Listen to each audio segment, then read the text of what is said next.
Hello, coffee people. My name is Irina Sharipova, and this is new episode of Coffee Business in the Middle East. In this episode, I spoke with Garfield Kerr, who is the current SCA president and owner of Mocha 1450, a coffee shop chain in Dubai. Let's listen what we discussed. Hello, Garfield. How are you doing? Hello, Irina. I'm doing well. Happy New Year. Happy New Year to you too. I'm very happy to have you as my guest for the podcast Coffee Business in the Middle East because you are one of the key figure in our industry and I'm dreaming about this conversation. So let's have it and let's start. So Sure. my first question for you, of course, just can you introduce yourself? What is your position currently? As far as I know, you are CEO of Mocha 1450 and the president of Specialty Coffee Association. Can you please give brief details about your bio? Sure. I am the CEO of Mocha 1450, innovative luxury specialty coffee brand here in the UAE, and also I'm on the local chapter for the Specialty Coffee Association, serving in the position of communications coordinator. Khalid Al-Mullah is the chairman, and then we have other members as well. And this year, a few days ago, I'll be the president of the Specialty Coffee Association. Congratulations with that position. Thank you so much. I'm very much looking forward to it. That's amazing because it's going to be super beneficial for our community here. Yes, for World of Coffee, that will be happening a few weeks from now. Yeah. As you know, as a strategic communications partner for that, I hope to showcase the innovations that the UAE has brought to the world of coffee, literally, because a lot of the things that we've started here has made its way and become global trends. So I don't think everyone on the board for the SCA is aware of that. So when they're here, I hope to showcase that to Amazing. really drive that point home. Amazing. So I want to talk about it more deeply. So your position as a president, what tasks do you need to do within this year of work and any upcoming plans for the UAE in particular? World of Coffee is a big part of that plan for as far as the Specialty Coffee Association is concerned, because it represents a big transition for the SCA, where it was the first time World of Coffee was held outside of Europe, and I think that proved a model that you can take World of Coffee to other regions and it will be a success. So Dubai was the first, and you saw that it was held in Busan as well. So I think we should be proud that we actually paved the way for the SCA to be more innovative in its approach and more global in having industry events that are large scale and held in different regions of the world. With respect to my upcoming year, I think a lot of it will be focused on the coffee value assessment, the new system that we're using, CVAS, and making that the industry standard, as well as the new definition for specialty coffee that I'm very proud of, and a lot of new innovations that the SCA is working on. So I'm really excited that this will be a really good year, a transition year where we see a lot of changes driven by the SCA for the entire industry. Yeah, I definitely agree with you, especially being a SCA trainer from... Yes, and one of the early adapters of CVAS. Exactly, Yes, yeah, well because done. sensory skills, it's one of the class which is on demand here, and I'm very Yes. happy of that. And also I'm very happy to be in this transition period. I also explain my students that you should be very proud that you are like in this beginning of new era of coffee evaluation, and Yes. we're so privileged to have this opportunity, right? That's a good way to look at it, because a lot of people, well, most people don't like change. So any time you change something, especially a well-established system for grading coffee, it's always, there's a fear factor there. So I'm glad you put it in that light, because it is exciting, and it is a very beneficial change that I think will be especially beneficial to the farmers. Exactly. And adding value from their perspective. Whenever I explain it, I always say that it officially does one of the biggest things that we do in the cupping room, right? Have you ever cupped a coffee that you've scored the highest on the table, but you would never buy it. Many times. Many times, Of right? course. But there's no way to record that. So I think that if you have a really high scoring coffee, not right for your region for whatever reasons, in Russia, for example, low acidity probably wouldn't do well. A very low acidity coffee that is not like really robust in its flavor profile and acidity notes. So it's a way of recording that so the farmer knows this is not my market. And another market that says this coffee is high scoring and definitely for us will be recorded, and they can assess, I'll send my coffee here. So I think that's one of the biggest changes that I'm excited about. Yeah, I totally agree with you, because we need to improve every part of this chain, right? Because yes, we do this evaluation, we understand our preferences. Yes, it's subjective, but also we need to understand market's preferences, global preferences, and we cannot generalize coffee. Yeah, you cannot persuade people to drink. Oh, you need to drink only Ethiopia because it's the best coffee in the world. Yeah, you can't. You can't, and as the consumer taste becomes more sophisticated and they truly and generally understand what specialty coffee is, especially with the new definition, then they become more independent, because in the beginning, a lot of consumers that you train are reliant on what you say, but then as soon as their confidence grows, they can determine for themselves. Maybe you're marketing this coffee is amazing, but I don't like it. I'm going to go for something else. So I think it's good for everyone across the entire value chain. Yeah, because eventually the purpose of evaluation in general is to make objective scoring system in your subjective experience, right? Yes, and to delineate the two and highlight what the objective parts and the subjective parts are, I think is revolutionary and very, it's a brilliant approach and science-based approach. Science-based, it's what I teach actually, and it's very interesting to me, especially because I work in UAE. It's very international community. Yes. I have my own preferences, right? I drink the different coffee at home, but I teach with the other coffees. And I just need to show my students the diversity of the coffee and which attributes we need to be focused on. But of course, to be more open-minded, I would say. Yes. Yeah, so we cannot say, no, this is bad coffee, or this is no, every coffee is like for each consumer. Yeah, the best minds in coffee, I think, are less judgmental and more open-minded. I'm trying to be. Exactly. Because I'm inspired by, if you notice, the greatest minds in our industry are generally, you never give them something that's like, oh, this is awful, this is a bad coffee. They can always find a positive attribute about it. Exactly. Which I admire and I aspire to be. Yeah. Not there yet, but I'm trying. Nice. So very exciting about this new changes and transition period. So what do you think, how long it will take us to get used to this new CVA form and new definition of specialty coffee, like approximately? I don't have a timeline, but I'll say that Yanis, the CEO of the Specialty Coffee Association, and his executive team, they're working really hard on establishing venues to more quickly and rapidly bring the changes on a global scale. So I think he and his team are really working on that. And I would say that the changes, the work that they're doing now should be seen in the community in the next several months. And I think it will be a speedier rollout to which there will be much greater market saturation. Exactly. Because I think it's important to disseminate this quickly and for it to be widespread as soon as possible. Yeah. And they're working hard on it. Nice. So it's our responsibilities. It's me as a teacher, you as a president, and our community itself, right? Yes. So we need to accept new changes and promote this. It's not our future already, it's our present time. Yes. Isn't it? Yeah, and it goes towards sustainability as well, because everything that's happening in the market now, the more you know about a coffee and where it fits in, the less waste, the less travel.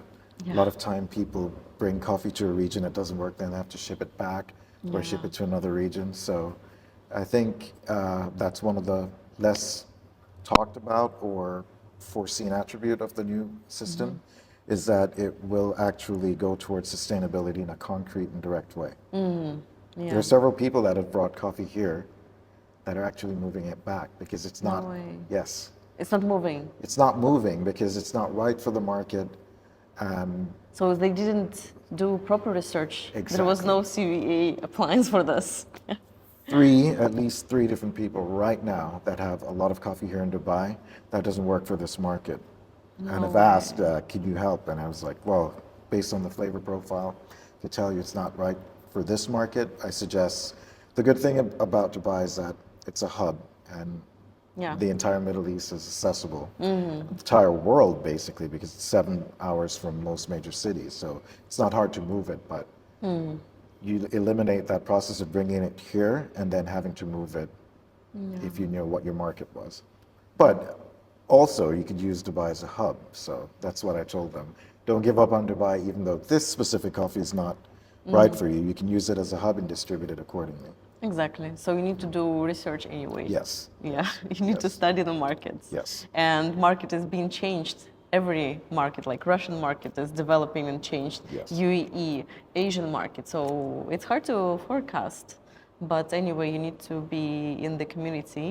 You need Yes. to understand preferences. That is one of the issues, that several of these companies don't have someone in the community. They just ship the coffee and then are relying on independent players in the market to move the coffee, whereas I think it's important to be where the market is to understand it fully before you commit. Yeah, so this is like kind of the coffee business. Yes. So continue with the SCA chapter of UAE. So the huge event which is happening soon, it's going to be World of Coffee. Yes. We will have barista competition, Yes. latte art, if I'm not mistaken. Yes. Anything else? I think those are the main competitions that will be there. Yeah. Barista and latte art. But every year we try to be innovative. Khalid Al-Mullah is always trying to push the envelope. There are several things that he's working on this time to make it more innovative. And if you've noticed, some of our innovations have gone global, right? Yeah. Like the brew bar, for example. The idea originally behind the brew bar so that when UAE was more of a nascent coffee market, you had a lot of startups and only big companies could be sponsors and participate. So the idea was you have a brew bar. If you're a startup, if you're a small coffee brand, you can book several hour slot, show up and showcase your coffee. And now Nice. that's global. So we're always pushing the envelope here. Khalid has a few things up his sleeve. I don't want to Yeah, sure. mention any of them yet until they're concrete, but in our recent discussions, there are several things that he's anticipating rolling out in the next iteration of World of Coffee. So everyone have to come to see what those are. Of course. Besides the World of Coffee competitions, what else ACA UAE is busy with? Well, just promoting the community and helping the community grow and trying to foster a closer relationship within the community. I think the baristas are generally very close, but the owners tend to be a little bit less so because of the competition, the fact that the market's saturated. So in this year especially, we hope to foster a closer community within the entire coffee market here. Because I think that it's more efficient if everyone's on the same page, everyone's rowing in the same direction. It'll help the market be more beneficial for all players involved. So what's missing in SCA UAE and in the community itself? In SCA UAE, I think we're okay. We're doing well. I don't think we necessarily, as a chapter, are missing anything. I think we're pushing forward, we're innovating. In the community, which this is a great question, I would say the level of roasting could be improved. Why do you think it is? I think that we have a lot of amazing coffees here. I mean, Dubai being what it is, the UAE being what it is, you'll find the most exotic cars here. It's the same with coffee, right? You can go, it's like no other market on the planet. You can go anywhere and get a cup of excellence or a 90 plus coffee. But a lot of times when you try those coffees, it's not roasted to the best of that coffee. It doesn't highlight the coffee to the greatest ability possible. And it makes me a little bit disappointed sometimes. You'll try an amazing coffee, and you can tell that it's an amazing coffee, but it's not roasted as well as it could be. So I think that's the last bit we're missing, is that all the roasters need to be at the same level and a high standard. In my opinion, that's the last bit that we're missing. Of course, it's a crucial part of preserving the flavor what terroir gave to this particular origin. Exactly, yeah. Yeah. So I think that's the only thing. Other than that, I think the market's doing really well from an expertise and from an expression, from an innovation point of view. We're a very innovative market here.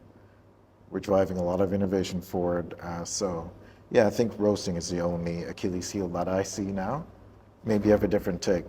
No, I agree with you, of course, but roasting, it's not the easy part, not the easy stage in the coffee production. But everyone perceive it as the easiest. I don't- Everyone thinks roasting is just... That's the problem, though. Yeah, that's the problem, That's the right? Because everyone perceive it as the easiest, and it's the most difficult part of it. Exactly, you need to study a lot. I think to be the roaster, it's like to be a doctor. Yeah, you need to devote lots of time. Yeah, Years and if of something goes experience. wrong, you need to know Same as doctor. what. Lots of and it's education, not lots of obvious. practice. You need to know how to fix it, right? You roasted Yeah. a coffee that you've been roasting all the time, something changes. How do you diagnose that? Exactly. And I think that level of expertise, world-class expertise in roasting a coffee at an amazing level is the only last bit we're missing right now. So. Yeah, so that's why we have roasting competition in the world of coffee. Yes, First which one. before I mentioned this barista and latte art, but Yeah. roasting which will be the last competition that we haven't done. Because we've done everything now. Yeah, including coffee and good spirits. that was incredible. Yes, Everyone so- was surprised, I think, in the I world. know, yes, exactly. But I mean, our Emirati members of the board took a step back and said, if you guys want to do it, you can do it. We won't be involved. And we did it, and it worked out well. And our partners at Salon de Chocolat were amazing. It was an amazing platform to do it. And the biggest complaint, which wasn't even really a complaint, was, could it be much bigger next year? Which is great, because you know, you want to start small when you do something. And it wasn't small, by the way. Yeah. It was relatively a good size event.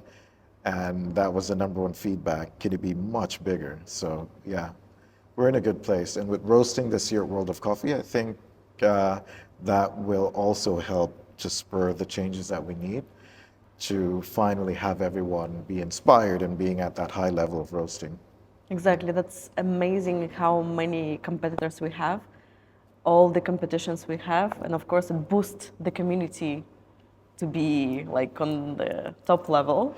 Yes. Yeah. That's another thing that's much different from most countries, the number of competitions we have here. I'm of the opinion that it's becoming too much, because every week there's another thing. But as long as it's sustainable and the community is excited, it can never be too much, right?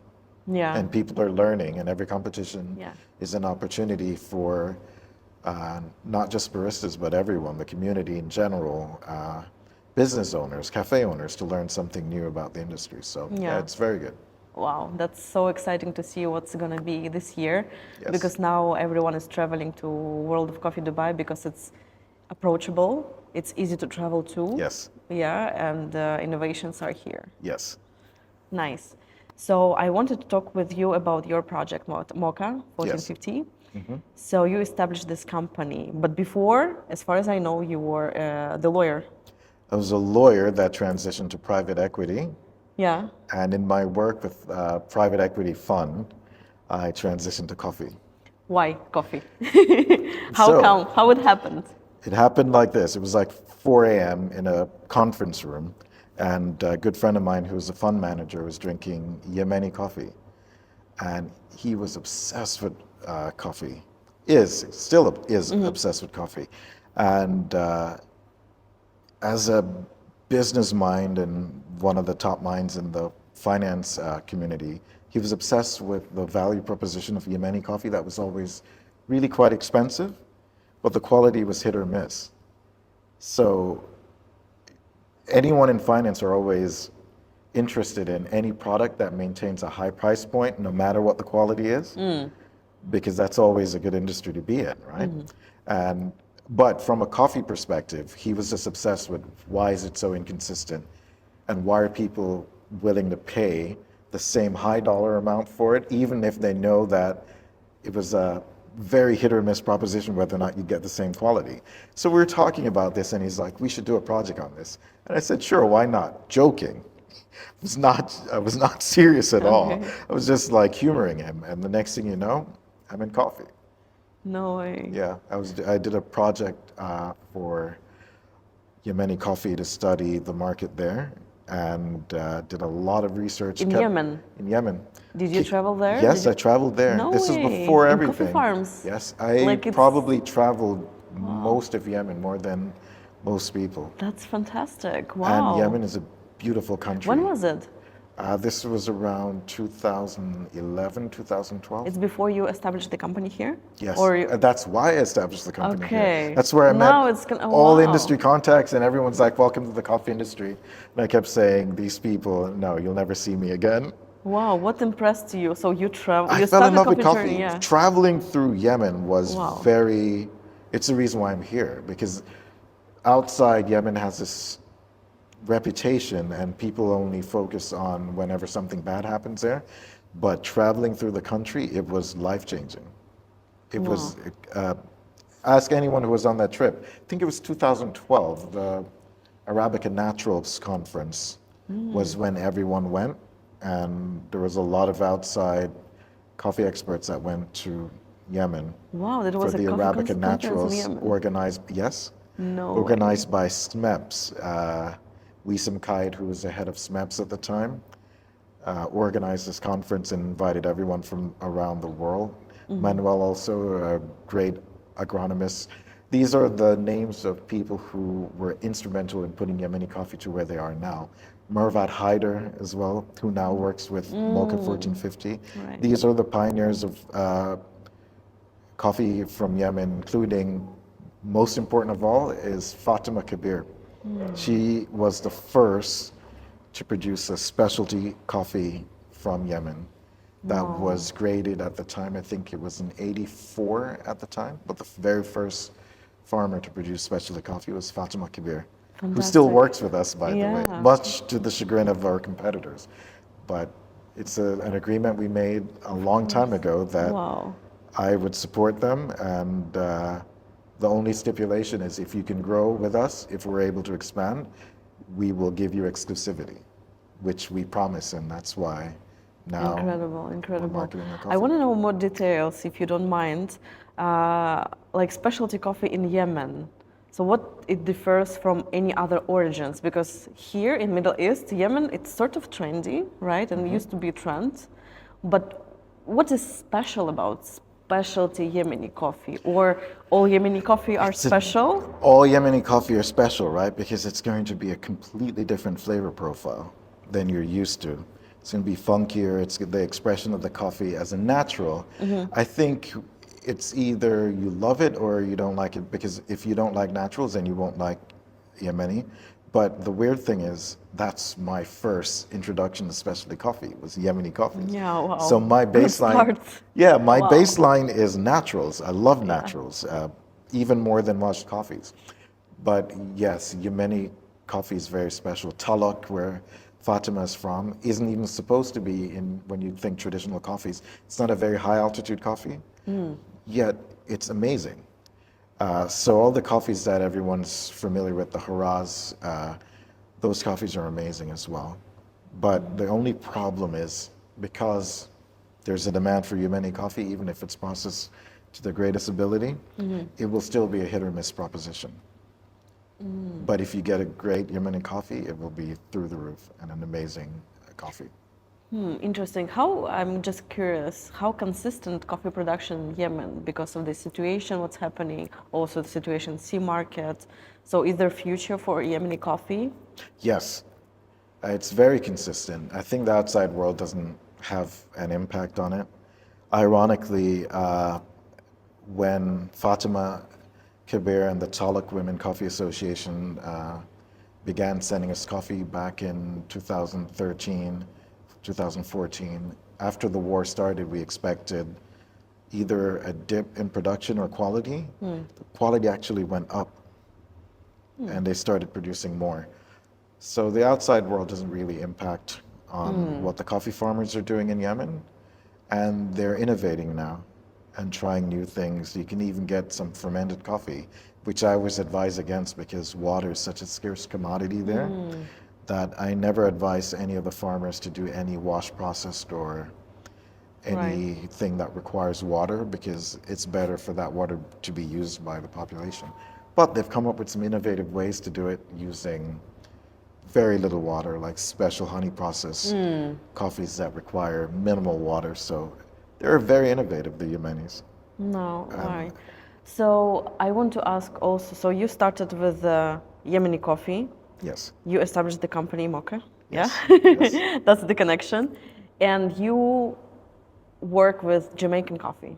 Yes. So can you tell us more details So about this? Mocha 1450, the name harkens back to the origins of coffee. And when I got into the industry, I felt like the original story of coffee is not really being told. And the number 1450 mentions the year, which is the middle of the 15th century, that coffee started to be transported to the rest of the world. Because, you know, Ethiopia and Yemen often fight over who Exactly. originated coffee, which it's a difference without a distinction, because many centuries ago it was all one landmass. But I think it's definitely Ethiopia, because, and I brought some Yemeni farmers to Ethiopia, by the way, and before they left, they begrudgingly said, yes, it's Ethiopia. Wow. Because one of the farms that we were on, Asnakich is the name of the farmer in Ethiopia that used to produce the Amaragayo coffee. She had over 60 varietals on her farm. Wow. On one farm. So when the Yemenis saw this and they were going around, it was like eye-opening for them. So at the end of it, they're like, yeah, okay, we can see it. It's Ethiopia. So, so coffee, though, no one can dispute that it started going to the rest of the world from the Middle East. And it's that tradition that we wanted to build on. The importance of coffee here in the Middle East, I don't think most people outside know how important it is. I think, I was just having a conversation about this. I think the two cultures that coffee culture remain preeminent is Ethiopia and across the Middle East. Yeah. The cultures, not countries. Because here, I mean, coffee plays a key role. Every day, everyone has coffee. Every household has their own specific recipe for kawa. Right. And they're very proud of it, right? Right. Different recipes, cardamom or different things. If there's a wedding, have to have kawa.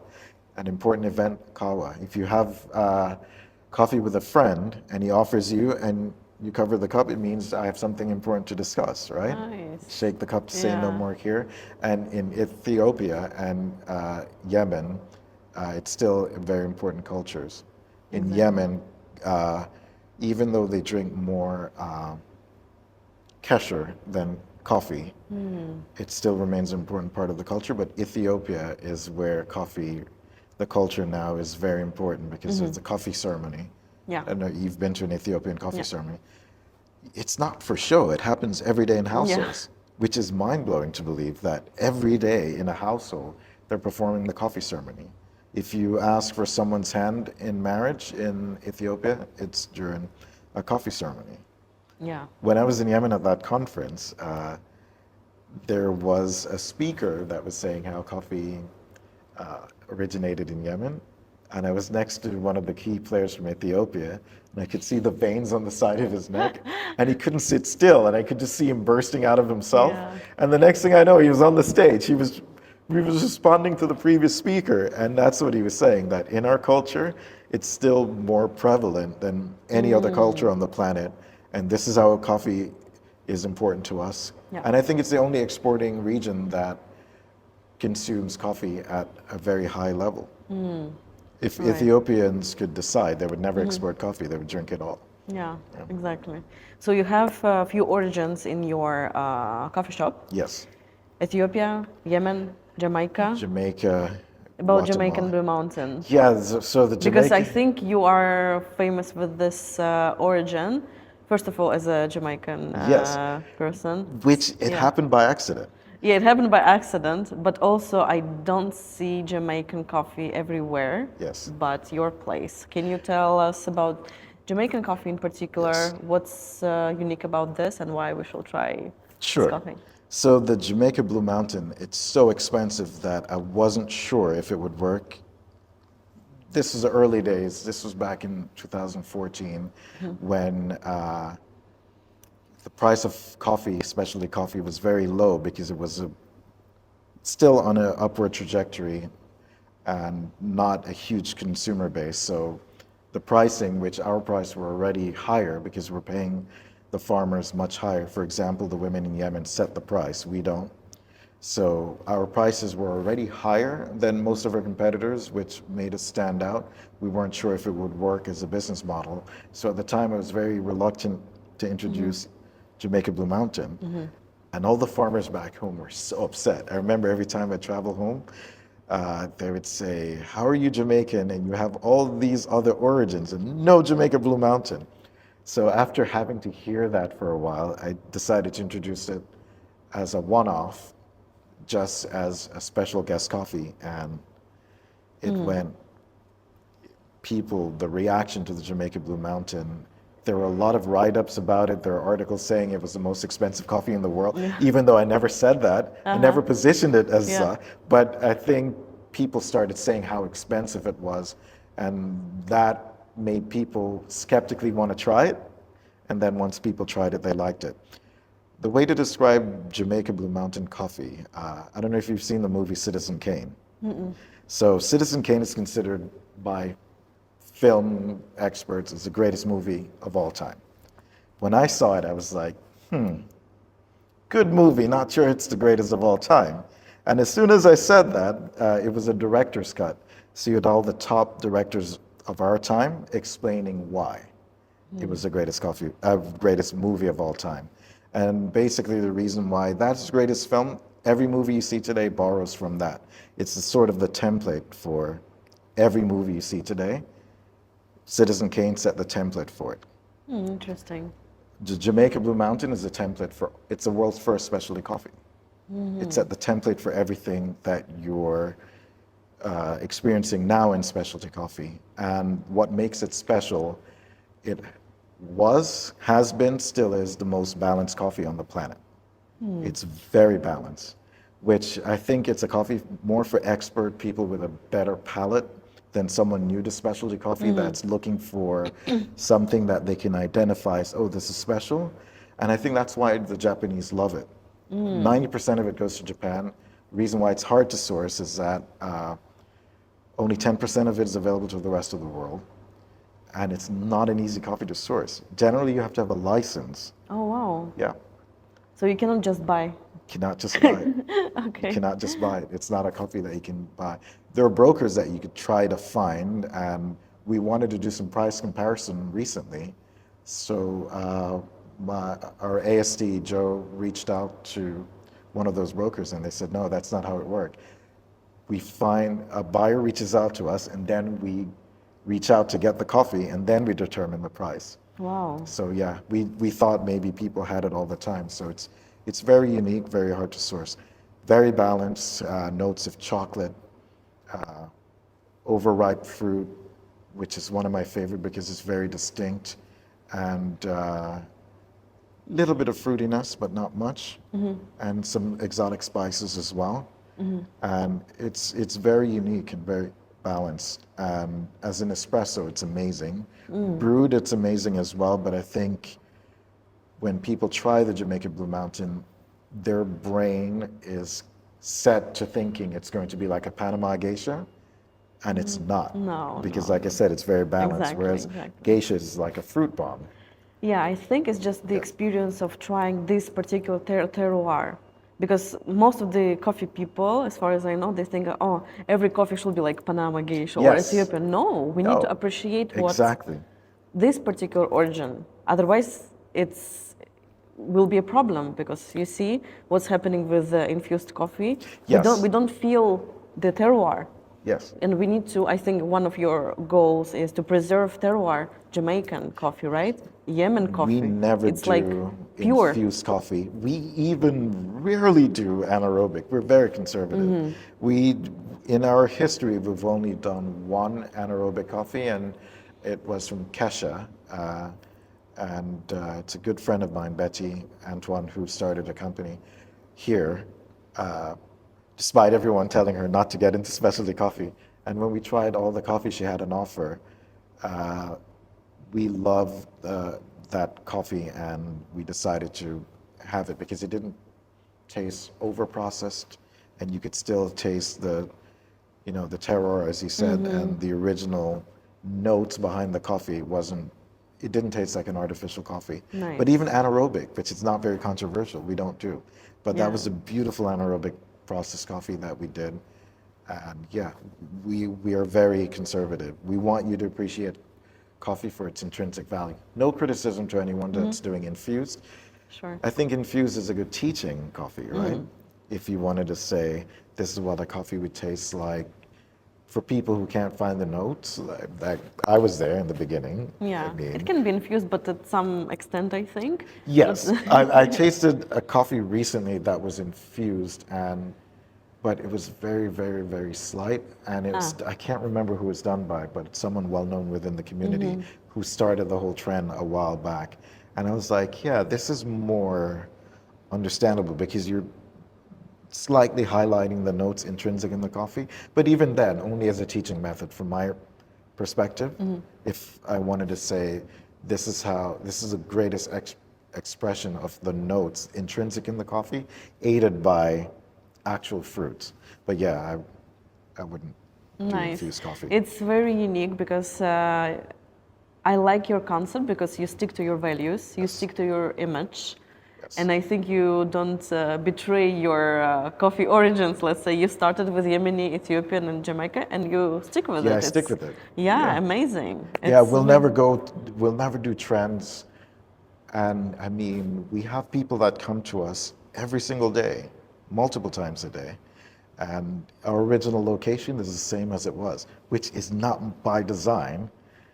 We've wanted to change that location for many years now, but when the people who go 3 times a day tell you not to touch it, you can't touch it. So we've tried to renovate that location, but for some reason it resonated well with the community here. And when I say, have you seen other coffee shops and how modern and how well designed? They'll say, yes, we have, and that's why we're here.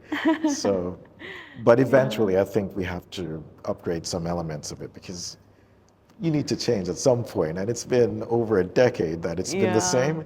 So part of me feels for it, but we want to innovate and keep pushing, but we'll see what happens. I see. So operating 2 branches, right, of Mocha? There's more. More? Yes, there's a lot more actually. So Yeah? a few of our branches are private. Okay. So we're in few influential people will have us in either their majlis or their offices or different locations that it's just for them and they're invited guests. Yeah. But there's the Palm, there's Al Wasl, there's also Al Serkal. Yes, yes. Yeah, Al Serkal is more experiential. It's a partnership with Tonique, and Tonic does a lot of luxury events, and part of the reasons why we partnered with Tonique is that we do a lot of luxury events as well. We're partially an events-driven company because within specialty coffee, we consider ourselves as a pioneer as the luxury specialty coffee, and there are a lot of brands that either want to do something unique for their clients, or when they curate an event, a luxury brand, and they do an event, they want something that is not standard, that their customers and their clients can experience in a way that exalts the brand and, curates a unique experience. And so we've been doing that, and Tonique has been doing that as well. So they have amazing ice carving experiences that you can do there. We have a lot of innovative coffee 0% alcohol cocktails that we do. So it's a really interesting location that you should Yeah, check it out. great. So It's you very have, different. let's say, not just a coffee shop, you have lots of events, you collaborate with lots of companies, you do Yeah, private events that diversify your business. which is Yeah? key. Yeah, exactly. And one of the reasons we don't talk about it is that the market's so saturated and everything that gets put out there, everyone follows. But yeah, that's basically our approach, is to diversify, because the market here is very saturated. Exactly. And if you rely only on your cafes, then you'll be in trouble. Yeah. Especially since we don't wholesale our coffee. That's one of the values we've always stuck to. Our revenue could be much higher, but because we're so passionate about it, and each of our baristas, it takes them 6 months before they're able to prepare a coffee for any clients. So it doesn't make sense that we're so rigorous with our coffees and then we'll just give it to someone where we can't control the quality of the barista. So Yeah. we've managed to stay true to ourselves despite some rough periods when the entire team is like, hey boss, this is how much we could be making if we decided to wholesale the coffee, and this is how much you're taking off the table. Speaking of operating business in Yes. Middle East, so it's good that we mentioned diversity of the business. What do you think other challenges of operating coffee business in the Middle East? Because we see that the coffee is growing rapidly, but at the same time, the business is saturated. But at the other side, the UAE itself is growing. So Yes. how to deal with it? The UAE growing, though, it's just a recent event. And the trick is to have a marketing strategy that captures a lot of the new influx coming into the UAE. Exactly. But that's a very, very recent. Someone said to me that the UAE is very lucky. And I think so. I think the UAE is one of the luckiest countries and one of the most forward-leaning countries, because they plan ahead. It's sort of like Victoria Drino. They plan each coffee machine for where the industry will be 5 years out. The UAE takes a singular approach that is similar to that, in that the country plans ahead, which it's not something normal for countries to do. It's kind of revolutionary for a country to say, okay, we're planning for where we'll be in 5 to 10 years and executing now. Sheikh Zayed Road, when we were here 10 years ago and they expanded Sheikh Zayed Road, I was like, why would you do this? There's no one, who are you building for? And now it's not big enough because of the people coming here. So yeah, I think one of the tricks in this environment is to plan for the unexpected and plan on leveraging the high number of people that are coming to the UAE now, because a lot of them aren't aware of specialty coffee.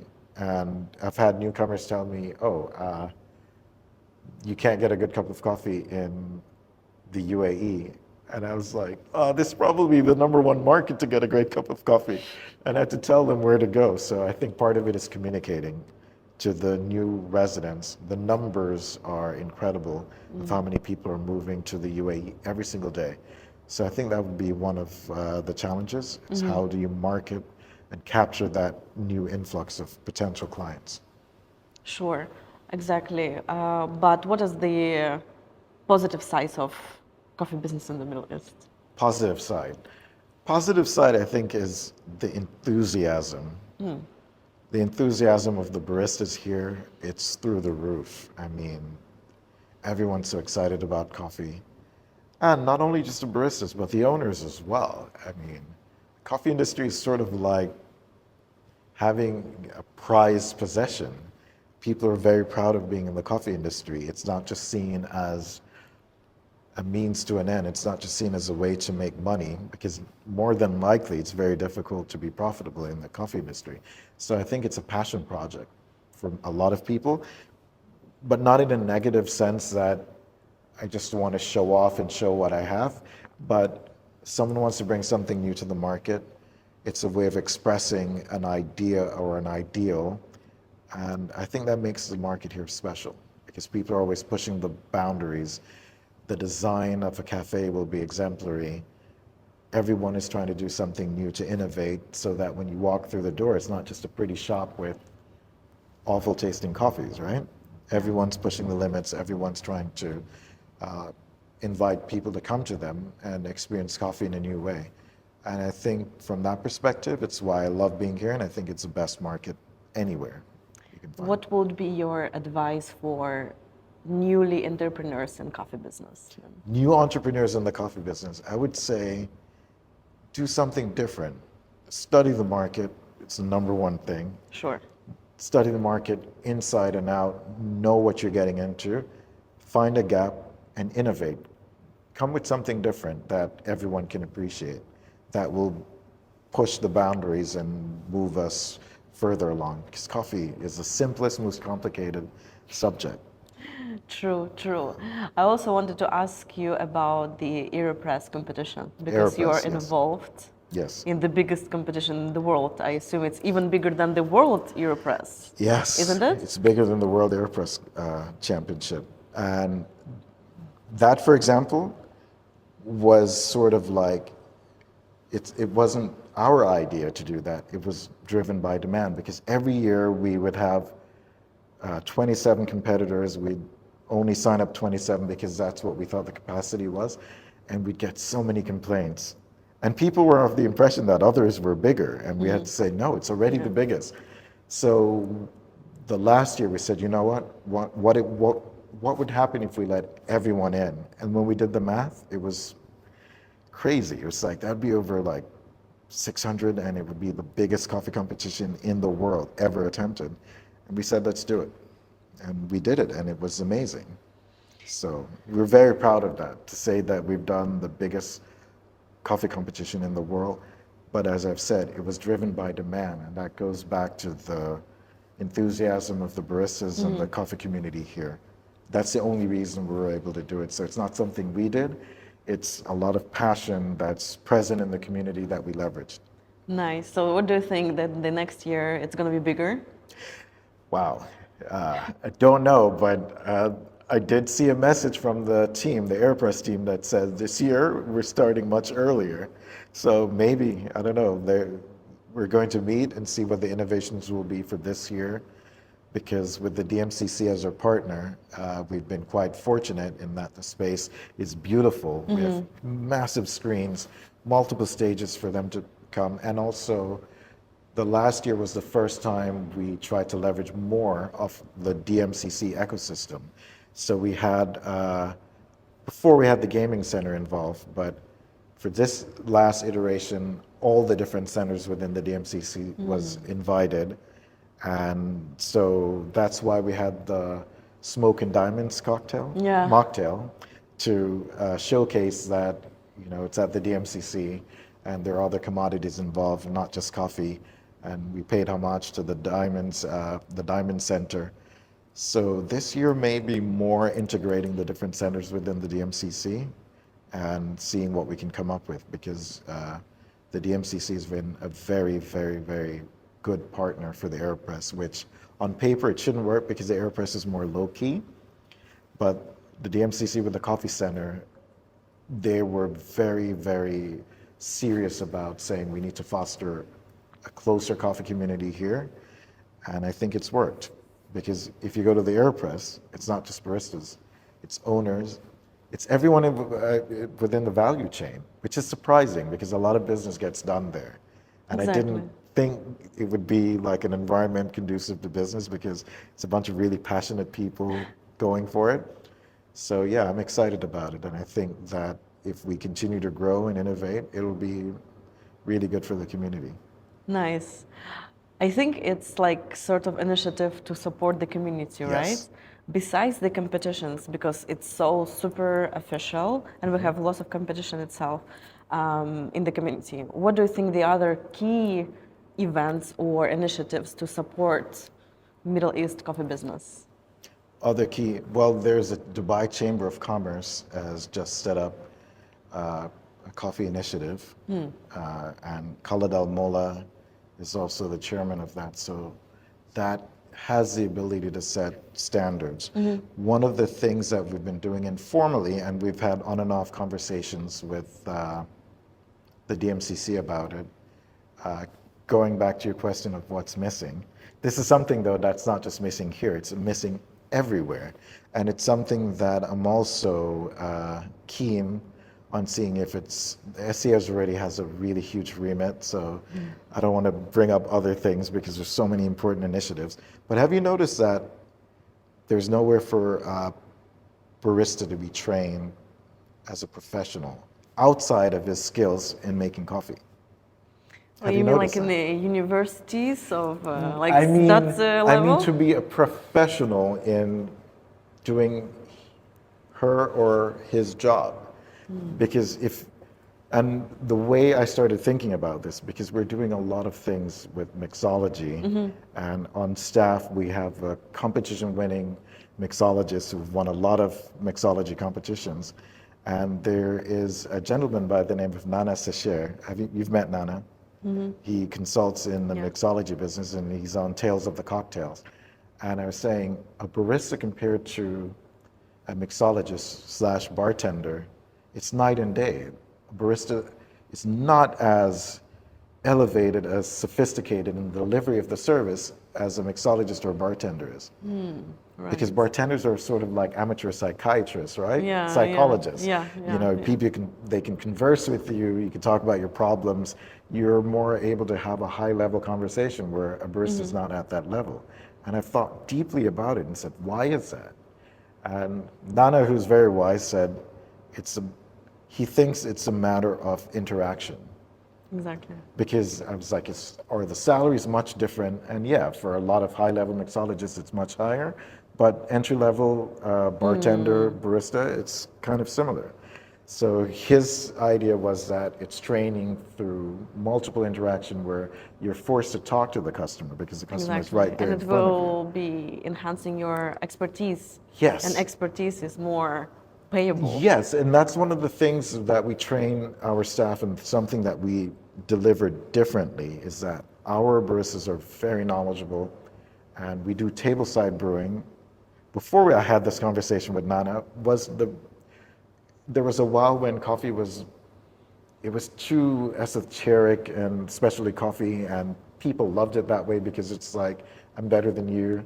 And we didn't like that, and we wanted to demystify it. And there's nothing worse than walking into a store and not understanding anything, and people treating you like you don't belong. And we're like, no. If we're a true luxury product, it's for everyone that walks through the door, and they shouldn't feel that it's ostentatious. And the barista should be next to you and explaining, and you should be able to ask any questions. Yeah. That level is what I'm talking about. Deep understanding. A deeper understanding of the product that you're preparing, a way of communicating with the customer that's elevated. It's not just, can you imagine you go somewhere, you get a Panama geisha, you don't know anything about specialty coffee, and I just bring that coffee to you and I walk away. That's a crime. Yes. That's a crime, and that happens every day. Yeah. I should be able to present it to you and say, this is a Panama geisha, you know, this is what's special about this coffee. That's a good point. This is the region, and these are the notes you will find, which the great thing about a geisha is that even if you're new to specialty coffee, you will taste the notes, right? Exactly. It's what we see in the sommelier. Yeah, exactly.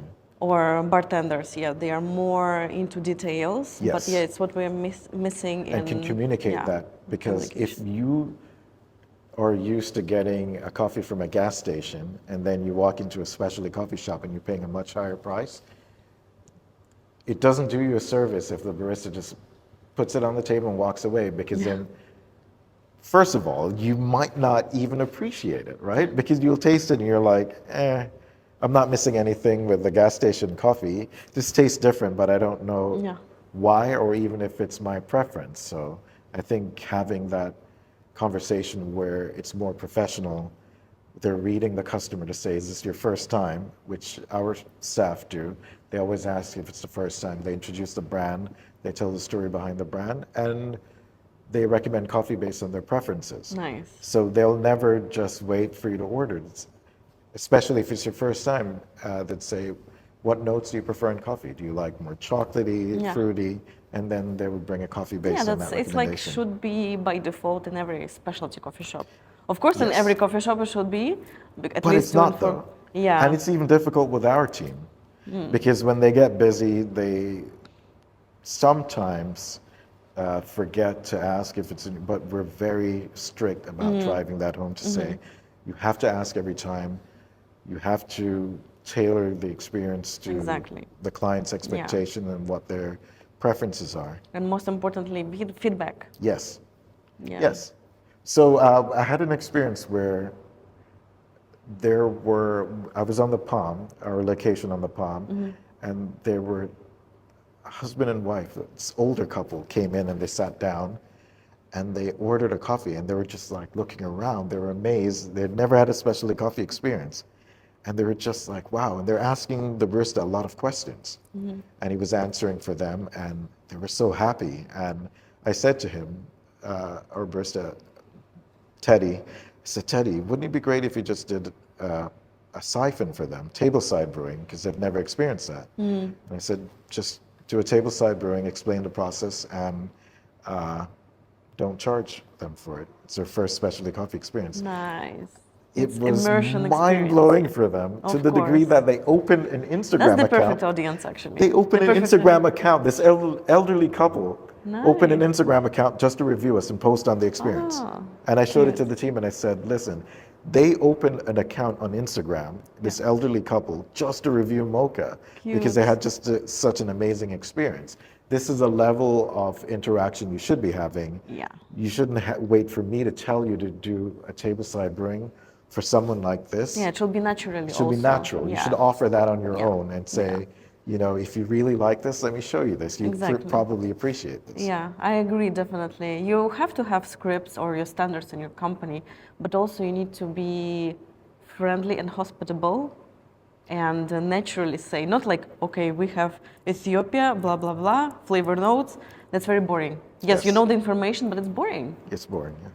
This immersive experience, I think it should be this upcoming years more evolved. That's what I'm looking forward to, is when our entire industry is able to deliver an experience commensurate with the product that we have here. Because like I've said, we have all the best coffees in the world here.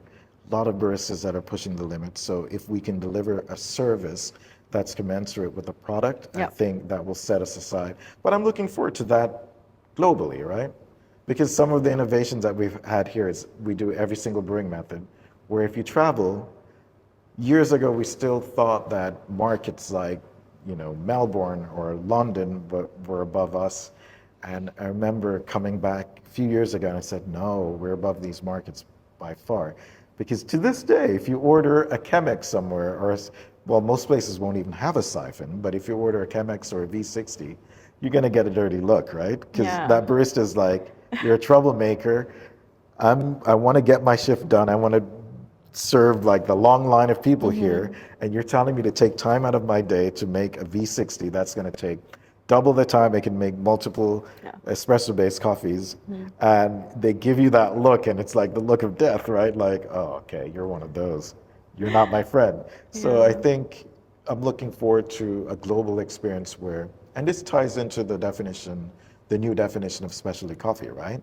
It's an experience intrinsic to the coffee or the experience itself that adds value. Exactly. I'm looking forward to people really internalizing that new definition for specialty coffee and executing on it, because I think that will drive innovation and expressions of coffee in new ways, right?